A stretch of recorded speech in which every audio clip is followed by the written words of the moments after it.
told you you're waiting for something that will never happen? Most people think that confidence comes first, but it's not true. It's the biggest lies we tell ourselves, that we need to be confident before we can get started. But that's not the case at all. Hi, my name is Dr. Ann, and today I'm here to talk about confidence. Which comes first, confidence or action? What if I told you confidence is not the starting line? It's actually the finish line.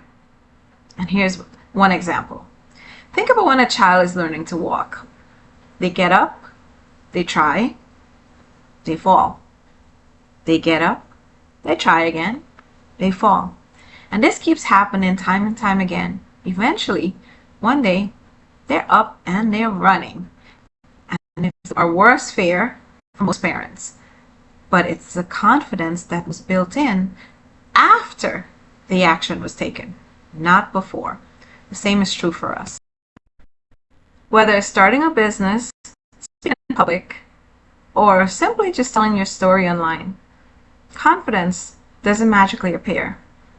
It comes with one courageous action after another.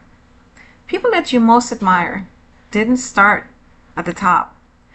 They built themselves up every time they made a decision to step out and to do what they love.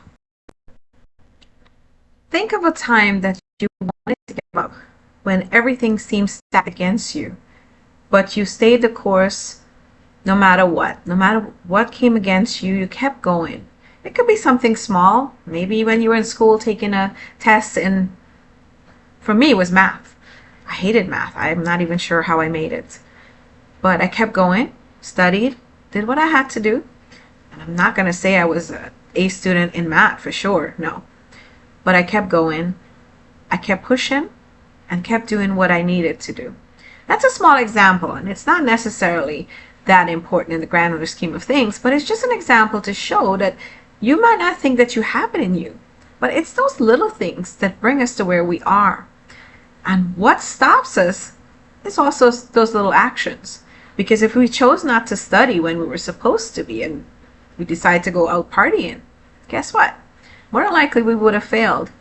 And there's a whole domino effect from that I won't even go into right now.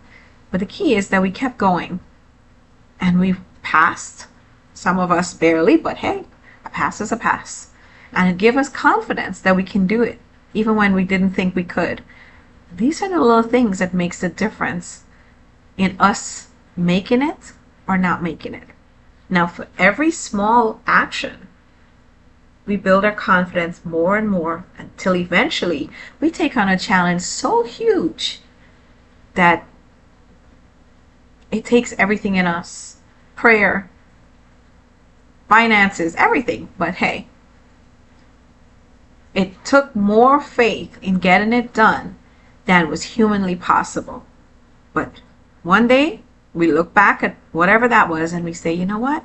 We made it. We overcame, and it was a success.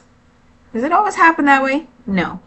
But again, my message is to keep going no matter what.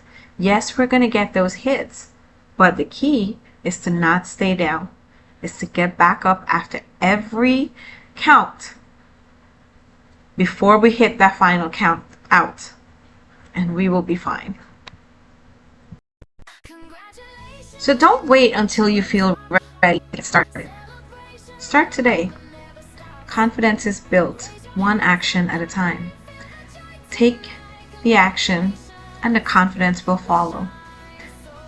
I promise you, your future self will thank you one day. Will there be failures? Most definitely. The key is to keep going, is to take those little actions, those little baby steps, and eventually you will reach the top of your mountain. Do I have a time frame for you? Not necessarily, because each one of us, our journey is different. However, I do believe in action. As the saying goes, actions speak louder than words. And your action will carry you where sometimes your words can't. So keep going and don't give up on yourself. The best is yet to come.